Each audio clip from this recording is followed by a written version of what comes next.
Amigos da TV Sounic, da TV 247, bem-vindos nesta sexta-feira, 19 de abril de 2019, 14h52 em São Paulo, uma tarde de sol, feriadão.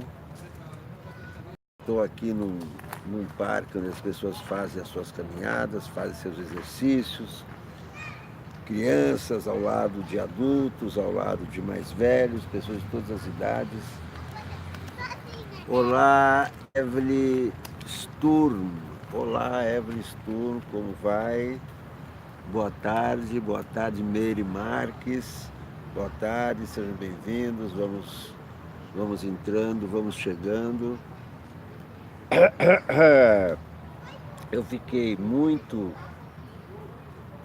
perplexo, diríamos, mais do que perplexo. Olá, Paulo Falcão, olá, Silvia Varela, olá, Clotilde de Castro, Luiz Antônio, olá, bem-vindos. Fiquei muito chocado com esse episódio de São José dos Campos. Olá, Yara Gasperati. Esse episódio do Colégio Poliedro, aliás. Colégio Poliedro de São José dos Campos. Vanessa Dalve, salve, salve. Carlos Alberto de Carvalho Fernandes. Olá. Esse episódio do Colégio Poliedro que terminou quarta-feira. Silvia Varela, tudo bem aí? Que terminou com a demissão de um professor de geografia na quarta-feira, depois de ele ter sido filmado em aula. Olá, seu Marcos. Ai, meu Deus do céu. Esse episódio ele foi filmado na aula, escondido, é claro, um aluno com celular, um aluno filmou. Marcos Geoffia, é isso? Olá, Marcos Geoffia. Milene Chaves, Hak Pessar, Samer, isso mesmo, um prazer. Hak Pessar, muito prazer. O professor, durante uma aula de geografia,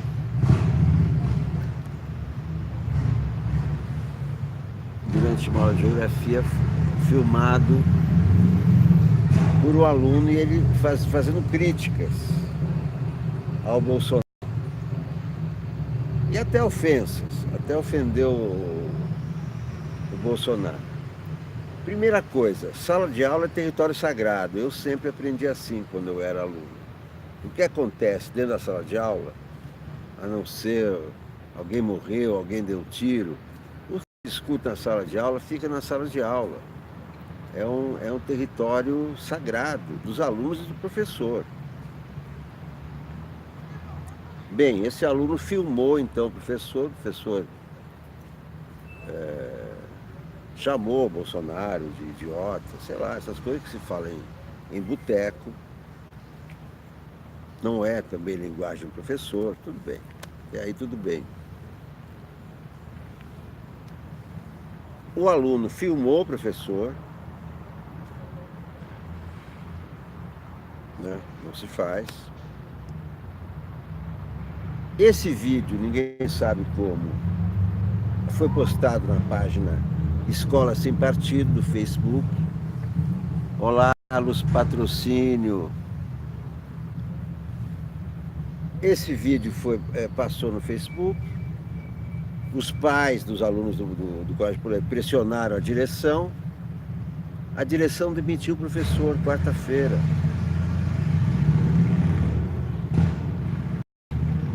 É claro que é proibido filmar professor em classe. Houve uma tentativa do outro ministro da Educação de filmar, dos alunos serem filmados. dos alunos serem filmados pelo colégio, cantando o hino nacional, etc. Viu que não é permitido, não se pode filmar aluno. Aluno também não pode filmar dentro de classe. E a direção da escola não pode demitir o professor por causa de opiniões dentro da sala de aula. É um precedente que mostra que esse clima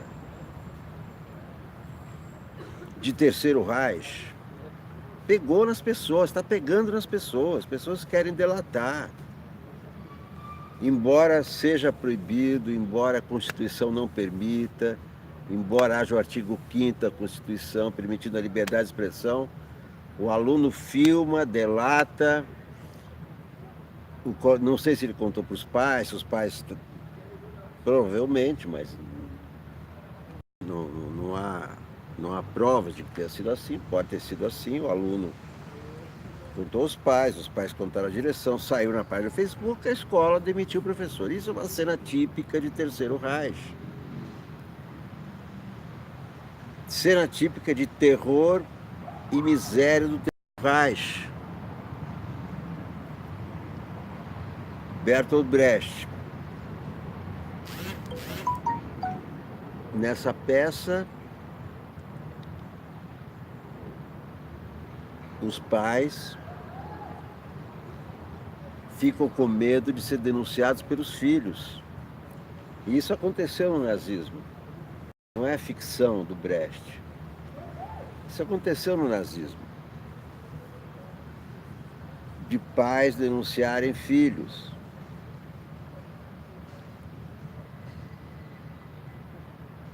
Então isso que aconteceu quarta-feira no colégio Poliedro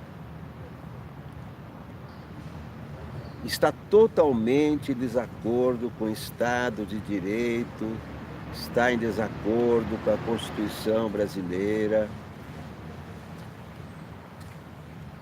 e tem que ser revisto. O professor não pode ser punido por opinião, o professor não pode ser delatado, o professor não pode ser filmado. É claro que há algumas providências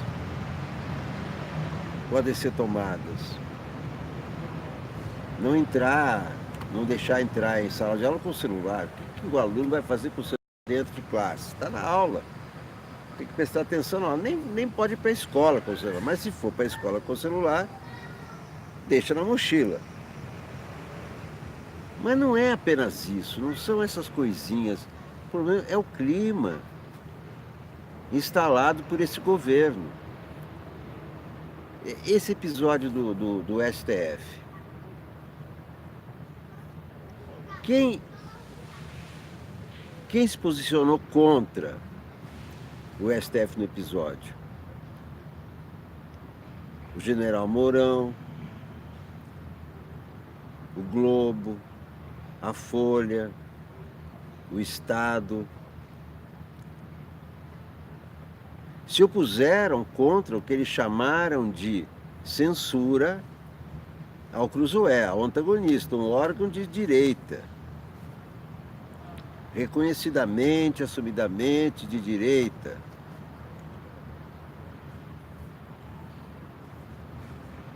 Essas pessoas todas, defendendo isso ou aquilo, se manifestaram a favor da liberdade de expressão. E até com muita veemência. Inclusive dentro do STF. Eu nunca tinha visto um presidente do STF ser tão desautorizado por seus colegas. Orlandir Cavalcante, olá. Como aconteceu com o Dias Toffoli. E esse uníssono pela liberdade de expressão uniu Bolsonaro, o presidente, uniu o general Mourão, Celso de Mello, do STF, Marco Aurélio Mello, do STF, Carmen Lúcia, do STF, colunistas do Globo, todos praticamente, todos os colunistas,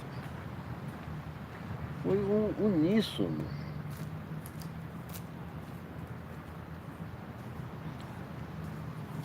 contra, né,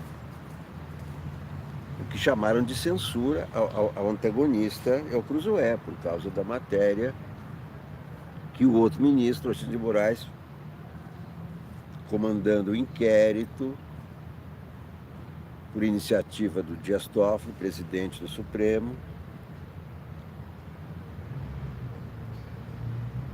mandou retirar uma matéria da Cruzoé. Quer dizer, ele não censurou a Cruzoé, assim, retirou do ar a Cruzoé. Não. Mandou retirar uma matéria do ar. Então isso provocou uma onda, não é, desses protestos todos. Cláudio Alves, o fato do professor ter chamado o Bozo de não configura, exatamente, concordo com você.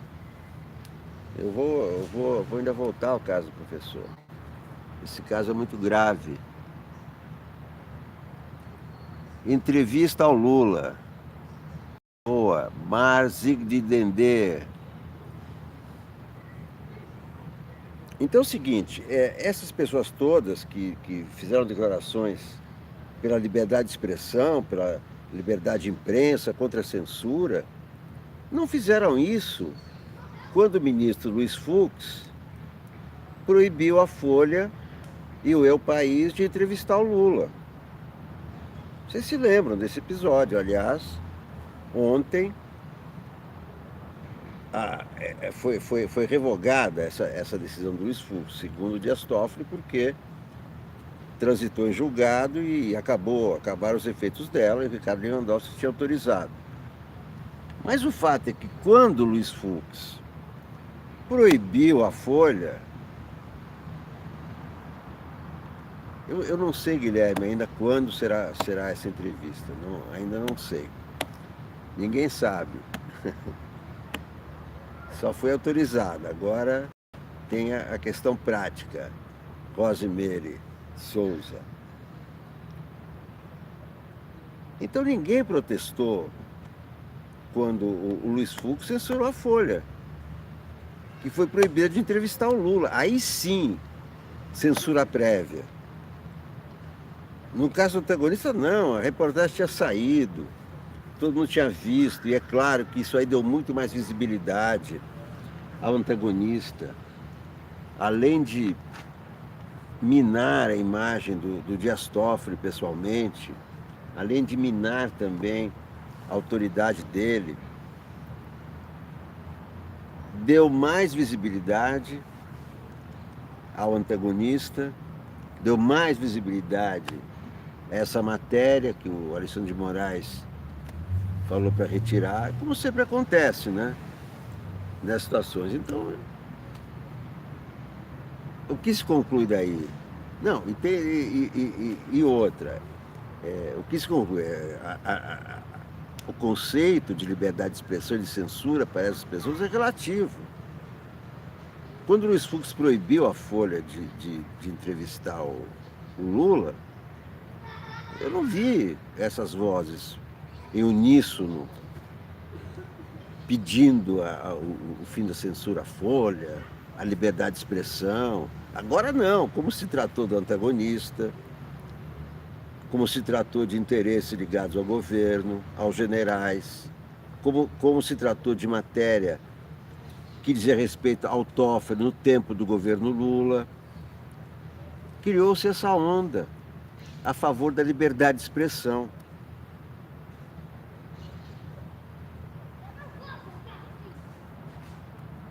Então, não se tratou aí de liberdade de expressão. Porque a questão agora é se inquérito continuar ou não. O que o general Mourão não quer é que esse inquérito continue, porque o inquérito está envolvendo o general de brigada, embora na reserva, Paulo Chagas, que vem há muito tempo disseminando calúnias contra o STF. Então a pressão não vai parar. A próxima etapa é acabar com esse inquérito que o Dias Toffoli mandou abrir. E ele está tão enfraquecido agora, saiu tão fraco desse episódio, que eu não sei não se ele vai conseguir esse inquérito ou se os seus próprios colegas vão retirar. Quer dizer, ele ficou numa situação muito difícil, o Toffoli.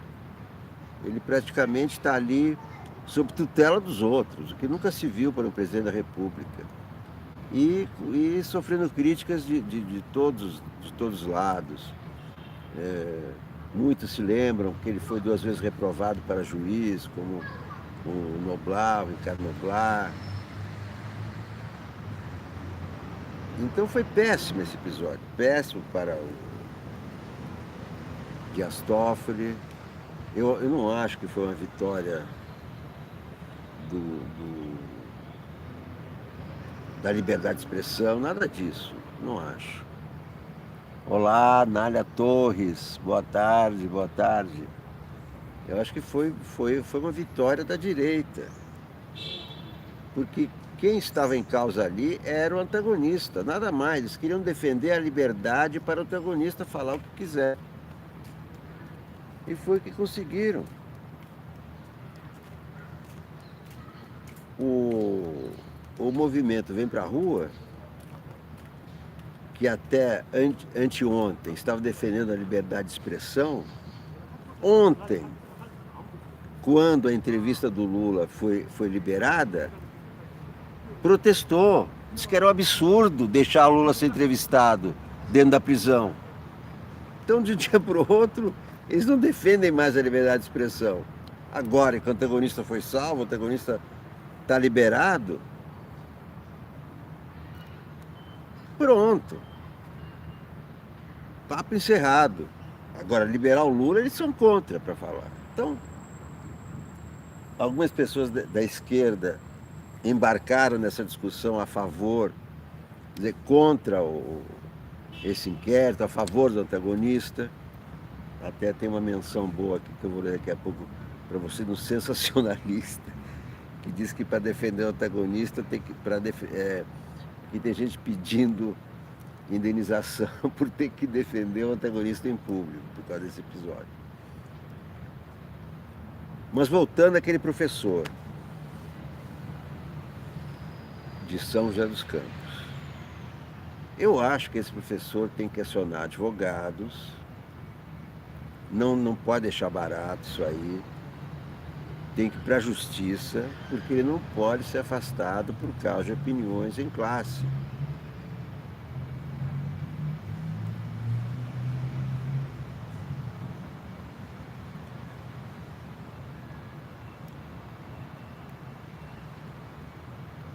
É a opinião, não sei o que ele vai fazer.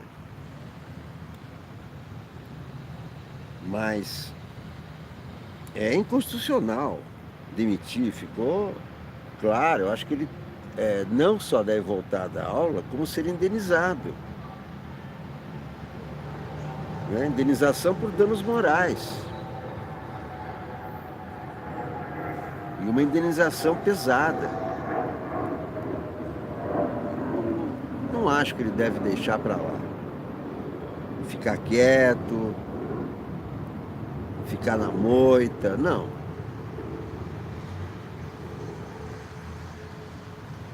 É um caso que afronta a Constituição e que aconteceu dentro de uma instituição de ensino. É um colégio particular, tudo bem, não é um colégio do Estado. Mas a Constituição vigora nos colégios particulares, nas públicas, em todas as casas.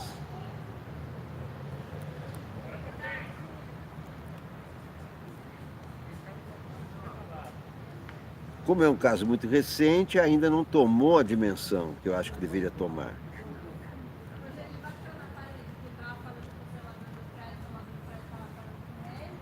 Hoje é que está bombando no Twitter, pelo que eu vi.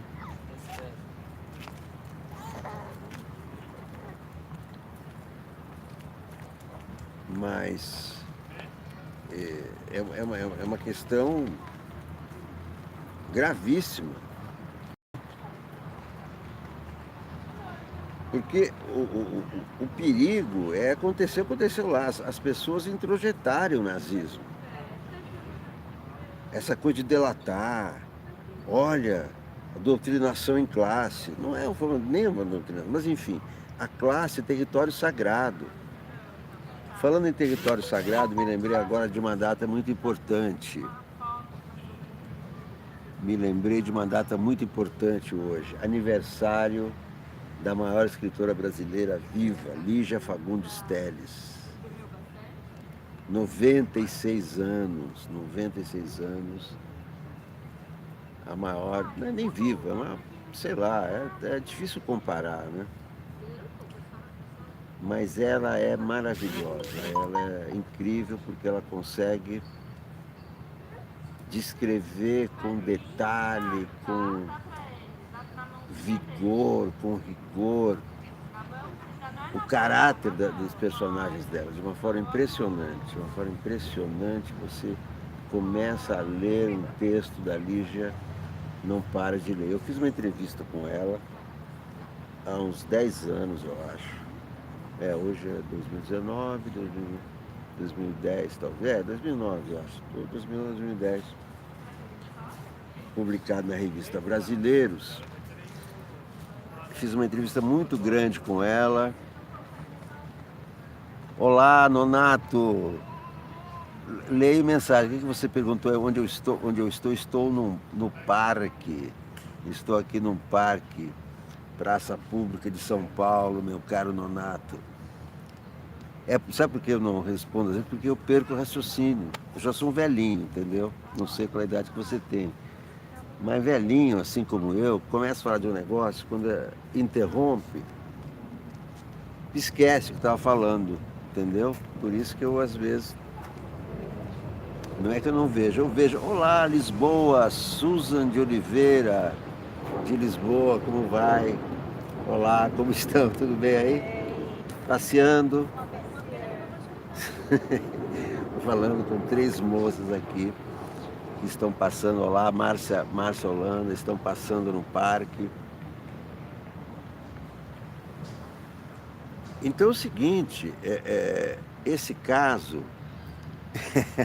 olá, Nália, Nonato 51, antigamente era uma boa ideia, né? O 51, mas passou esse tempo. Então é o seguinte, esse episódio de São José dos Campos, do Colégio Poliedro, é assim, coisa de terceiro Reich, coisa de nazismo. Nós não estamos no nazismo. Isso aí tem que ser brecado antes que contamine outras pessoas. Betânia Rocha, Sônia Afonso, tudo bem? Não pode prevalecer esse crime. Os pais dos alunos agindo a cabeça do professor, porque opinou sobre Bolsonaro, imagina. Se isso é admissível. Não é? Olá, tudo bem aí? Boa tarde, boa tarde. Olá. Olá. Até aqui as pessoas passeando no parque. Tudo bem? Opa, claro, estou aqui para falar, lógico, claro. Olá, como vai? Só uma coisa. Senta aqui.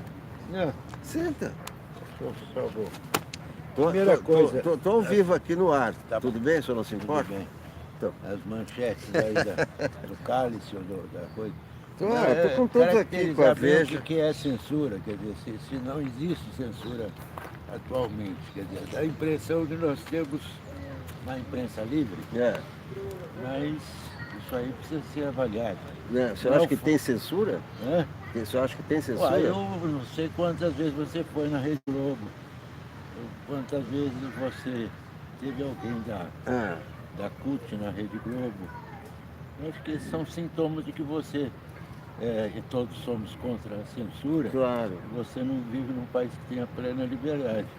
Os meios de comunicação são Mas passíveis de vários aprimoramentos. não, lógico, lógico, lógico. Então esse tema eu acho que é bom mudar um pouco o enfoque. Que hoje está uma euforia de que acabou a censura. Que... Não, olha, é o seguinte,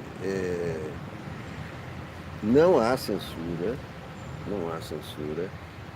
Você pode... acha isso? Claro, é evidente, tanto que estou aqui falando. Ah, Né? mas qual é o teu público? Não, 200 milhões de habitantes. não, é pouquinho, deve ter umas 20 pessoas assistindo. Mas mesmo assim, hum.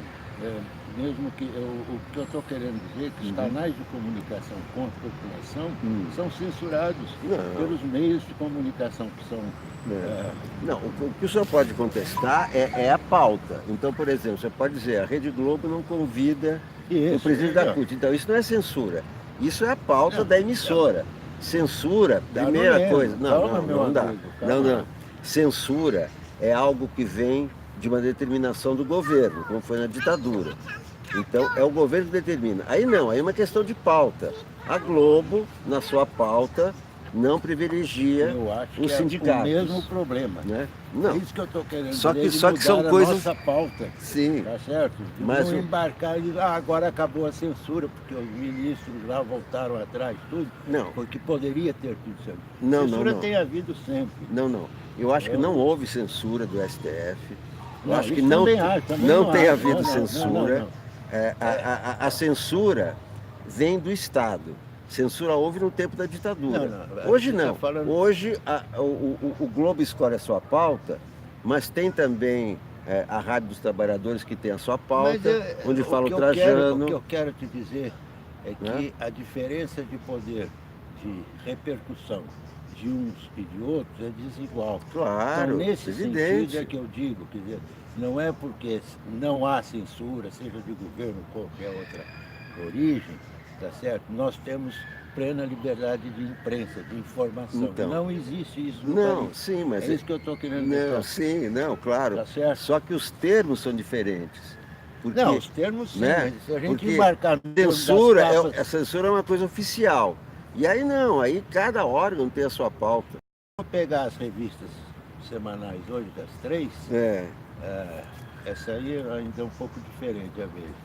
Mas acabou a censura, não sei o que, tudo. Parece que o mundo está uma beleza, nós vamos continuar convivendo. Não. Essa falta de o problema não é esse. Eu acho que não há nenhum problema de censura. Eu acho que o problema, por exemplo, é esse fato que aconteceu no Colégio Poliedro, em São José dos Campos, o senhor soube? Não, na quarta-feira. Então, veja só, um professor foi demitido, um professor de geografia, porque ele, em sala de aula, foi filmado, escondido por um aluno, fazendo críticas a Bolsonaro. Esse vídeo foi postado no Facebook, os pais pressionaram o colégio demitiu o professor. Quer dizer, isso é uma coisa de nazismo, né? Então, isso é muito mais preocupante do que essa coisa de censura. O que preocupa é isso, essa mentalidade nazista que já está dentro das pessoas. A escola, a sala de território livre, é o território sagrado dos alunos e do professor. É assim que você constrói uma relação de confiança e de estudo dentro da sala de aula. Era assim no meu tempo, quando eu era estudante. Agora, se tem um aluno com uma câmera escondida para delatar o professor, já denota uma situação de totalitarismo, né? Depois, quer dizer, o professor foi provocado a falar sobre o Bolsonaro, veja só a estratégia dos alunos. Aula de geografia, o professor foi instado pelos alunos, ele foi demitido anteontem, quarta-feira. Ele foi instado pelos alunos a falar sobre o Bolsonaro, deu a opinião dele e falou, então vamos conversar sobre, a minha opinião é essa e tal. Só que o aluno filmou a opinião dele.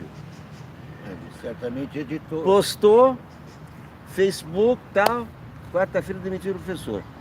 Então como é que se pode... Isso que é grave, porque aí sim é liberdade de expressão, aí sim é artigo 5º, você não pode demitir o professor, quer dizer, você não pode delatar, tudo errado, né? Isso é que me preocupa no Brasil, esse clima nazista. E o que nós temos que procurar é de onde vem essa formação dessa sociedade que está cada vez mais nazista. Pois é, da onde, né? Quem é que espalhou isso na campanha? Quem é que está trazendo esse clima? O senhor viu ontem aonde que estava o filho do presidente? Eduardo Bolsonaro, que é um deputado, presidente da Comissão de Relações Exteriores, da Câmara, está na Hungria. Postou uma foto cumprimentando o primeiro-ministro da Hungria, que é o ditador, que é o cara que acabou com a oposição na Hungria, acabou com a imprensa, extrema-direita, está lá o filho dele cumprimentando e comentários do pai, Jair Bolsonaro. Este é meu filho, levando o Brasil para todos os cantos e aumentando a fama do Brasil pelo mundo. Então, da onde que vem esse clima, né? Está claro de onde vem, né? O senhor lembra como o Jair Bolsonaro, quando era deputado ainda, quando já se sabia de tudo isso que ele é, de todo esse pensamento dele? Mas uma vez fizeram um pôster que era ele com o bigodinho do Hitler. E os repórteres perguntaram para ele se ele ficava ofendido com aquilo. Ele falou, não, eu ficaria ofendido se fosse um gay. Com Hitler eu não me preocupo. Ele foi sincero. Então, você vê, esse é o clima que esse cara está trazendo, esse presidente está trazendo ao Brasil, e que não é o clima do brasileiro. O brasileiro sempre foi um povo solidário, pacífico, paz com todos os povos. E o que ele está implantando aí? Quer fazer guerra com a Venezuela, que não quer comércio com a China, quer dizer, quer... né? E diz que vai desconstruir, então, sabe, isso que eu acho problemático. Desconstruir. Olá, tudo bem aí? Não é uma distância muito grande, né? Pois então, quer dizer, o Brasil numa situação de grave crise econômica, que precisava de uma pessoa séria, determinada, né? Para levar, para conduzir esse povo, tem que ter um carisma, tem que ter, vai aparecer. Certo? Aliás, já existe, deve aparecer. Mas não é essa pessoa que está aí, né? Porque essa pessoa não agrada nem a elite mais, né?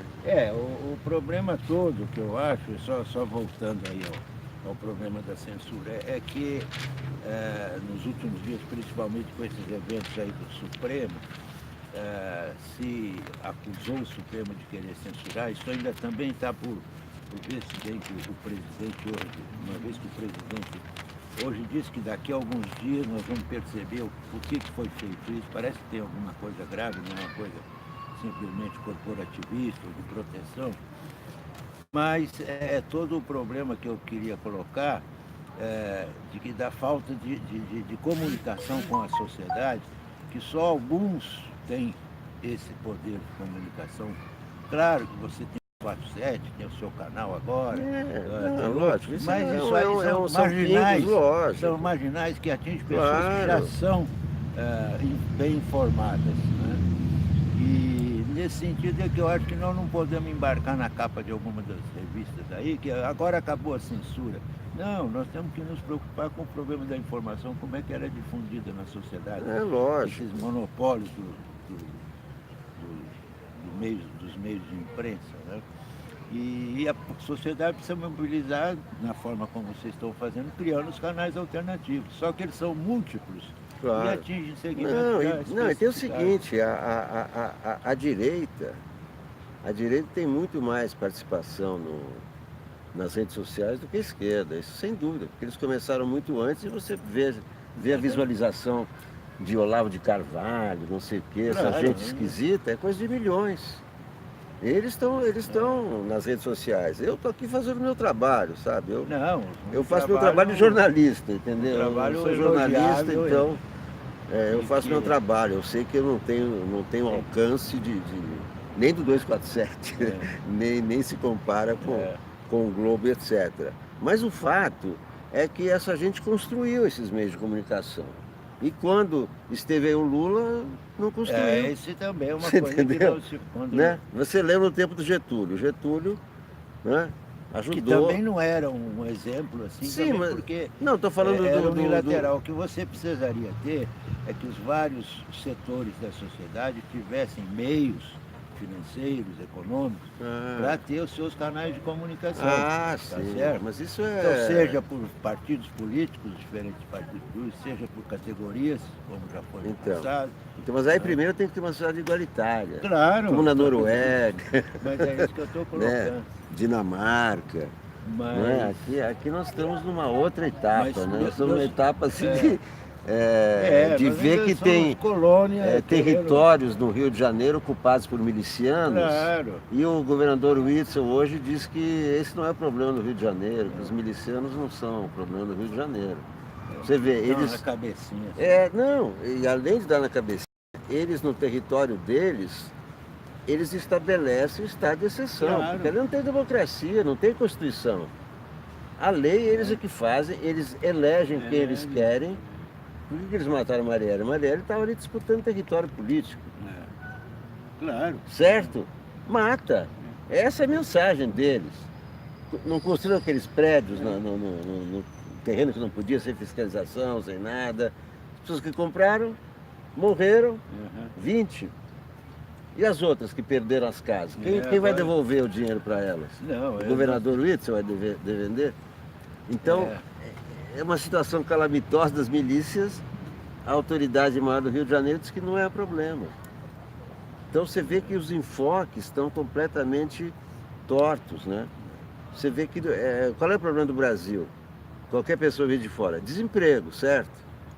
Aí você pega o Paulo Guedes, anteontem, na entrevista da Globo News, o jornalista mostrou para ele, olha as filas de desemprego em São Paulo, o que o senhor vai fazer? Ah, isso é coisa do PT. Quer dizer, o PT está fora do poder há 3 anos. Exatamente. E o Paulo Guedes atribui o desemprego ao PT. Mas quer dizer, esses 100 dias em que o desemprego aumentou, para ele não significam nada. Então, não há um enfoque no que é necessário. Mas é o que eu estou dizendo. E se desvia o assunto, sabe? O problema é censura, olha, censurou o antagonista. E a esquerda, então, isso que eu fiquei mais perplexo, porque a esquerda caiu nesse papo. Isso aí só interessou a direita, certo? Claro, claro. Pô, quem apoiou? A direita tem. Quem que apoiou o antagonista? O Globo, certo? O Estadão, a Folha. Não, a Folha é mais ou menos, porque... E você veja bem, quando o Fux proibiu a Folha de entrevistar o Lula, ninguém se manifestou que era censura, né? Você viu alguém falando assim, a censura? Não, normal. Pois é. E tem gente da esquerda que entrou nessa aí de apoiar não, é censura antagonista. E ainda que o argumento era assim, eles estão censurando a direita, daqui a pouco vão censurar a esquerda também. O meu argumento... Nunca foi censura isso aí, né? Nos perguntar se existe liberdade de expressão de imprensa, liberdade nos meios de comunicação no Brasil. A minha visão é de que não existe. Isso é uma forma dissimulada de censura, que só alguns têm direito, aqueles que têm poder, de chegar à população. Daí eu acho que resulta tudo que foi colocado aí do espírito da sociedade que está criando. Não, mas os meios de comunicação são dominados pela mesma elite que domina economicamente o Brasil há 500 anos. Exatamente. Não é? Quer dizer, isso aí Por isso que eu você não tem uma sociedade igualitária, você não vai ter os meios de comunicação igualitários. Por isso que nós não podemos confundir regulamentação ou democratização dos meios de comunicação como censura, como se costuma falar aí. Não, lógico. Censura não envolve... Mas eu acho que enquanto tiver humor, é porque não tem censura, tá certo? Então você abre, por exemplo, a Veja, que muita gente tem raiva, deve ter raiva até de ver que eu estou lendo a Veja. Tem gente que rasga a Veja, né? Amigos meus também. Mas olha, tem a página de humor da Veja. Museu de Nova York aceita Bolsonaro na ala dos Neandertais. Museu de História Natural de Nova York acabou com a polêmica. Apesar de se recusar a ser palco do jantar de gala para homenagear Jair Bolsonaro, a instituição receberá o presidente ele terá um lugar reservado na ala dos homens das cavernas. Bolsonaro será o único boneco articulado e falante do pavilhão. Só assim ele poderá dizer suas frases de impacto e fazer o famoso gesto de arminha com as mãos. O presidente gostou da novidade, já que essa é a única chance dele ser articulado. Bem ao lado do presidente, vizinho mesmo, o museu vai inaugurar também a exposição Milícia para quem precisa. Então, enquanto tiver coisa assim, não tem censura, porque quando a gente fazia isso no tempo da ditadura, a gente continuava fazendo isso, só que os nossos jornais eram apreendidos. O senhor é jornalista, não? Não. O senhor é o quê? Economista. Economista? É, porque as pessoas querem saber quem é o senhor. O senhor é um economista, então. Eu sou economista, professor da USP. Está dando aula. Sabe, eu entrei na economia da USP. Mas dou aula ainda. Ainda dá aula na USP? Qual é a sua matéria? Eu dou na Faculdade de Direito. Da Faculdade de Direito? É, mas eu sou da Economia. Da Economia. Eu entrei na Doutor Villanova em 68. Aí... nós somos contemporâneos. Então, mas eu fiquei... 66 e 69. Mas eu fiquei meio... Eu entrei nas duas, entrei na ECA e entrei na Economia.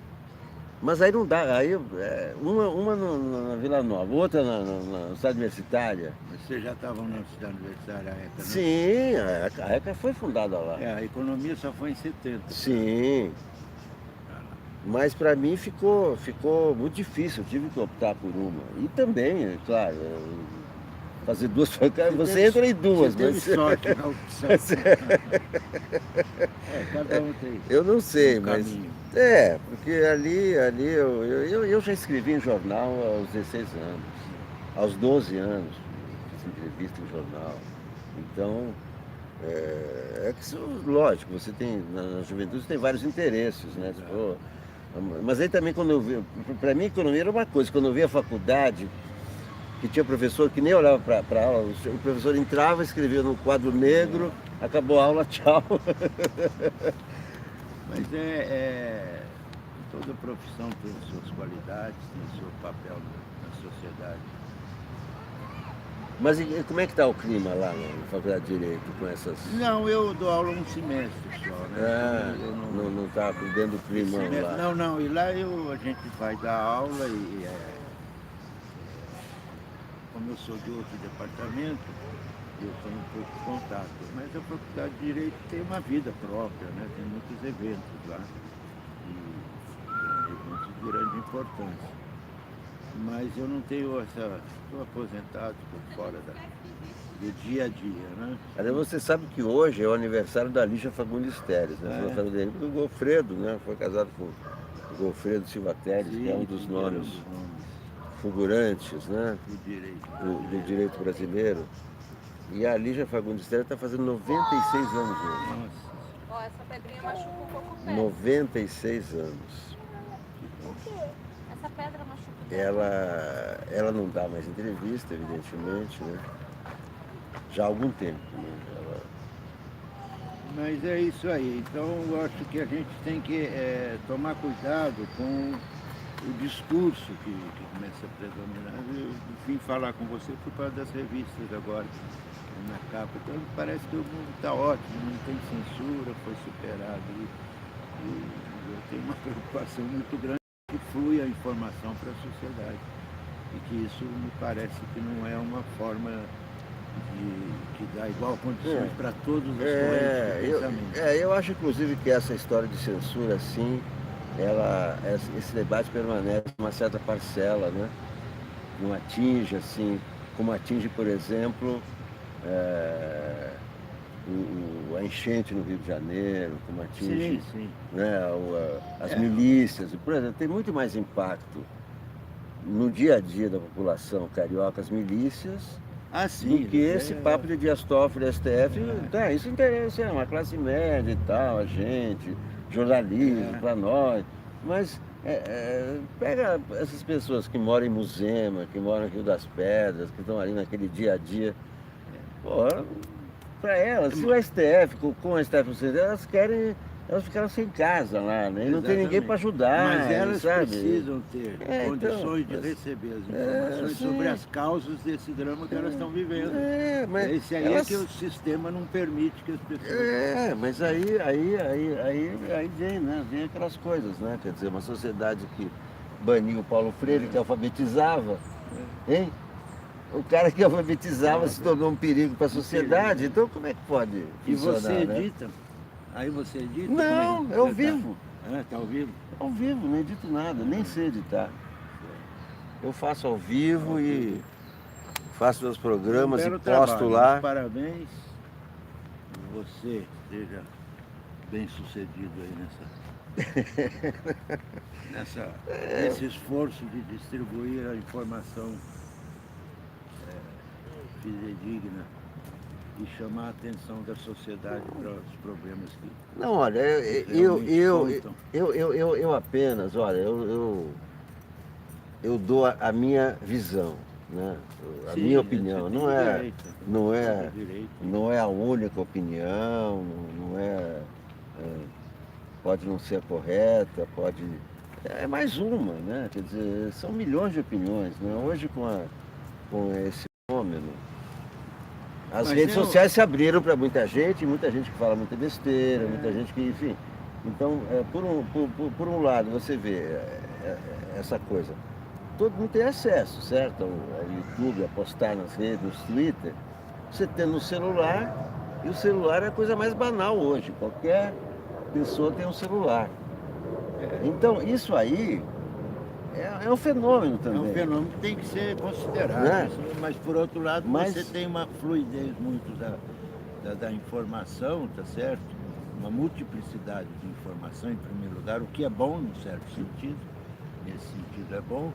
Mas uma fluidez, é uma informação que corria. Hoje também tem esse fenômeno da fake news que ele agrava o problema, uma vez que nem toda a informação... Aí você vai... Espera-se que ao longo do tempo você vai tendo canais que são confiáveis. Então você passa a selecionar aquilo que você vai receber. É um processo, nós estamos vivendo uma mudança de paradigma na imprensa.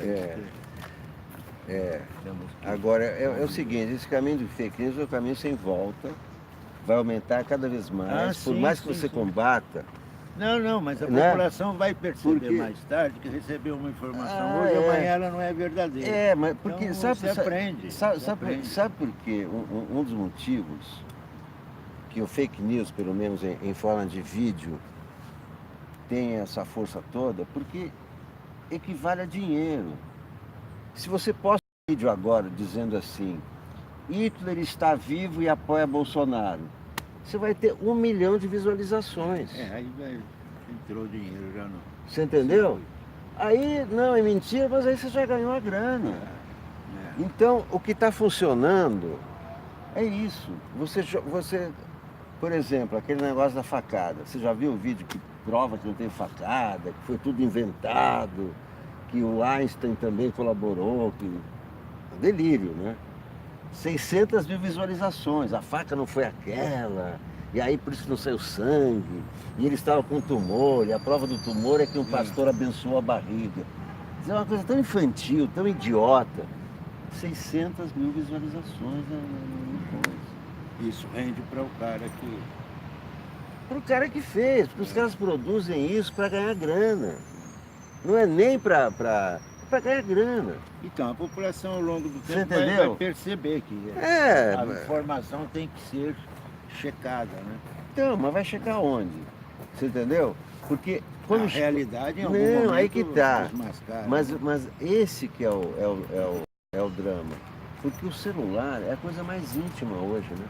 O cara vai dormir com o celular, vai pro banheiro com o celular, vai comer com o celular. Então, o que vem pelo celular é uma coisa assim preciosa pro cara. O cara acredita. Mais do que na televisão. Mas em algum momento ele vai perceber porque esse lance aí que você fala, a Globo é manipulada, então eu não vou acreditar. Aqui não, olha aqui, tá vindo direto para mim. Com essas técnicas dessa câmera analítica, né? Que o Trump usou, o Bolsonaro usou aqui, então, parece que a mensagem é feita pro cara. Então o cara confia, porque, ó, olha aqui, meu amigão tá falando aqui que realmente o Hitler tá vivo Já vai chegar um momento que as pessoas vão perceber que já houve vários erros de informação e que aí vão ser mais cuidadosos. É. Isso aí. O que está havendo é uma grande Parabéns confusão. aí pelo seu trabalho, de vez em quando. Nessa multiplicidade de canais aí, a gente e que seja produtivo aí o seu trabalho. Obrigado. Tá bom? Obrigado por ter participado assim tão generosamente da entrevista. Uma hora podemos falar sobre temas de maior conhecimento da gente, assim, de maior interesse. Tá bom? Muito obrigado. Muito obrigado, hein? Então, aqui uma entrevista inesperada para vocês e para mim, né? Porque eu não combinei nada. Era uma pessoa que estava aqui passando, eu não sabia quem era. Sentou aqui e conversamos. E é isso mesmo que eu quero que aconteça. Quer dizer, estou aqui na praça para isso, né? Vocês lembram da praça é Nossa? Praça Nossa não, chamava Praça da Alegria antigamente, Manuel da Nóbrega. Olha aqui, mais o sensacionalista, vamos rir um pouco. STF manda um cabo e um soldado a blog e revista, após publicarem reportagens que ligam o ministro Dias Toffoli Odebrecht, a revista Cruzoé e o site Antagonista foram censurados pelo ministro Alexandre de Moraes, do STF. O Supremo mandou um cabo e um soldado aos periódicos e exigiu que eles também publicassem que Moraes é cabeludo e não deve favor a Temer por tê-lo indicado. Muitas pessoas já estão pedindo indenização por danos morais por ter de defender o antagonista publicamente.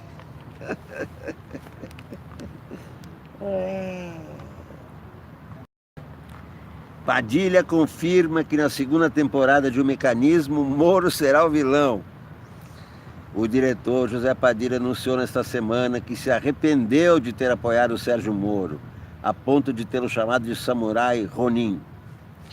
Após a publicação do artigo, Padilha foi interpelado por um pequeno grupo de manifestantes que portavam cartazes e faixas dizendo "Eu avisei". Padilha bateu o martelo e decidiu que na próxima temporada de O Mecanismo, Sérgio Moro será o vilão. Nas redes sociais, eleitores de Bolsonaro colocaram Padilha na lista dos comunistas, ao lado do prefeito de Nova York e do ministro do STF, Alexandre de Moraes. A mamata vai acabar. Esse Padilha não pode mais viver à custa da rua Netflix, tweetou um dos filhos do presidente. Brasileiros agora fazem campanha para Padilha pedir desculpas também pelo remake de Robocop.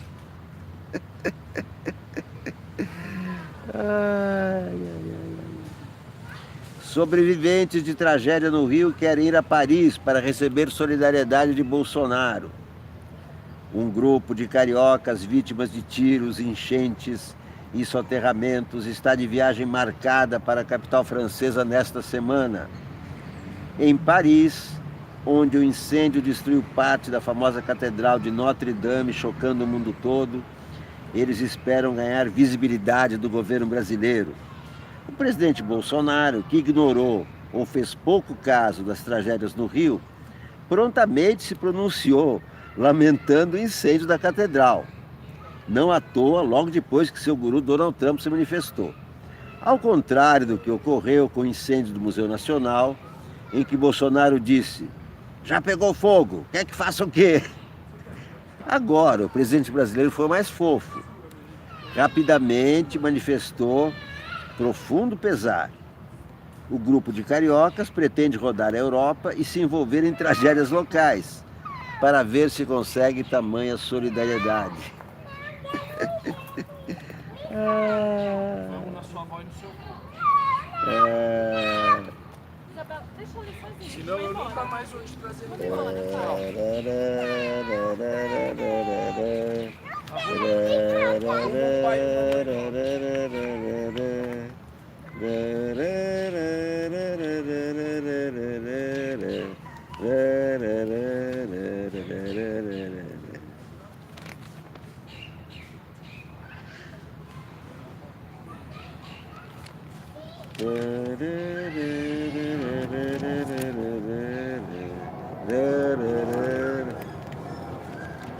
quando passar a família ali brigando, a menina quer ir brincar não sei aonde, o pai não deixa, quer ir embora. São os pequenos atritos do dia a dia, muito longe dos atritos do STF, com MPF, sob nova direção. A sede da Abril em São Paulo.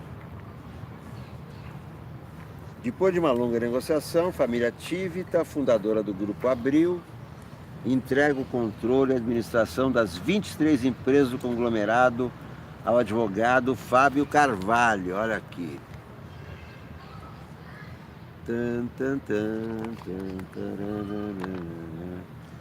Na quarta-feira, 17, o controle do Grupo Abril, que edita a Veja, mudou de mãos.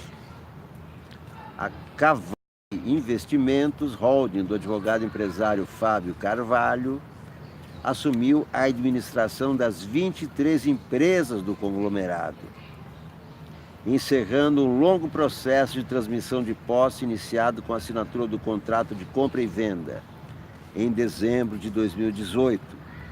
Assim, a família Tivita deixa definitivamente a companhia, fundada por Vitor Tivita em 1950 para a publicação dos gibis do Pato Donald no Brasil.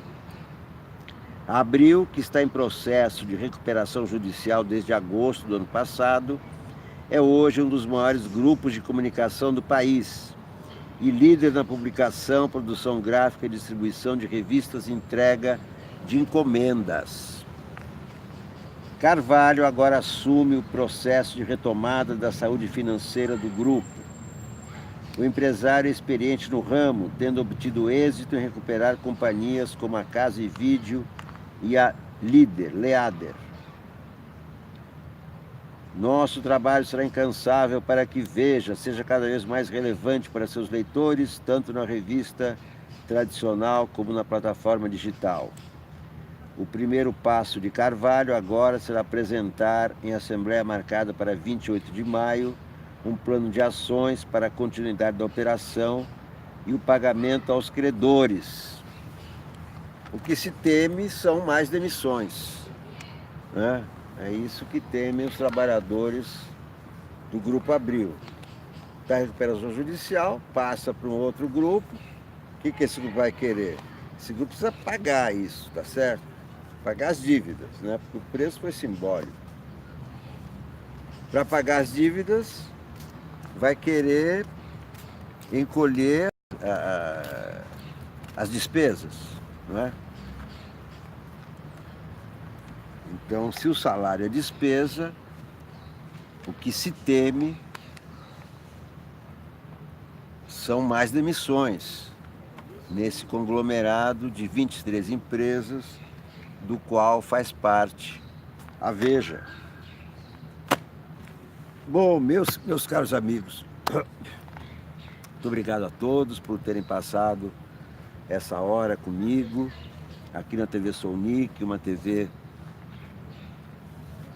contrária a fake news, contrária a teorias da conspiração, uma TV de jornalismo que procura ler os jornais para comentar, não necessariamente para concordar, também para discordar, como também programas de rádio, como também pessoas que de repente sentam aqui no banquinho e conversam, trazem as suas ideias, as suas histórias e assim, é claro, enriquecem também as nossas vidas, o nosso conhecimento. Porque a felicidade do conhecimento é o conhecimento da felicidade. Peço a vocês que compartilhem, peço que se inscrevam, os que não se inscreveram. Peço aos amigos que se inscrevam, os conhecidos, a todos que vocês conhecem para se inscreverem aqui no canal. Visualizem, compartilhem. Vanderlei Hernandes, muito obrigado a todos, porque esses canais do YouTube funcionam assim, funcionam quando as pessoas se inscrevem. Olá, Lenice Escobar, muito obrigado, boa tarde, Alex. A Lenice Escobar acabou de contribuir com R$20. Muito obrigado, Lenice. Essa é uma outra forma de contribuição. Nós temos o projeto Catarse, que vocês podem contribuir. Temos o Superchat, que vocês podem contribuir também para a melhoria do canal e também para me remunerar, porque eu sou um jornalista profissional, tenho que ser remunerado de alguma forma, e vocês, quando me assistem, me remuneram, e também quando contribuem, eu agradeço mais essa ajuda que vocês estão dando para que esse canal continue existindo, sempre em contato com vocês. Sou o seu personal repórter, eu volto a qualquer momento. Eu não gosto de fixar uma grade. Eu tenho uma grade, que é o seguinte: programação, 8 horas, tal, 9 horas, tal. E por que se chama grade? Porque você fica prisioneiro dela. Então eu não posso ficar prisioneiro de uma grade, porque a vida é dinâmica. Às vezes eu tenho que fazer uma coisa em casa, né? Aí eu perco horário, então não tem horário, tá bom? Eu entro a hora que tem uma notícia, de manhã leio os jornais, no fim de tarde também converso com vocês. Boa tarde, Lenice Escobar, muito obrigado. Então, a qualquer momento eu volto com vocês para a gente conversar, para a gente cantar junto, trocar ideias. Tá bom assim? Até a próxima, tá? Hoje no Boa Noite 247, sim. Estaremos juntos também no Boa Noite 247, Paulo Moreira Leite e eu estaremos lá. Tá legal? Tchau, um grande beijo a todos. Tchau, até a próxima.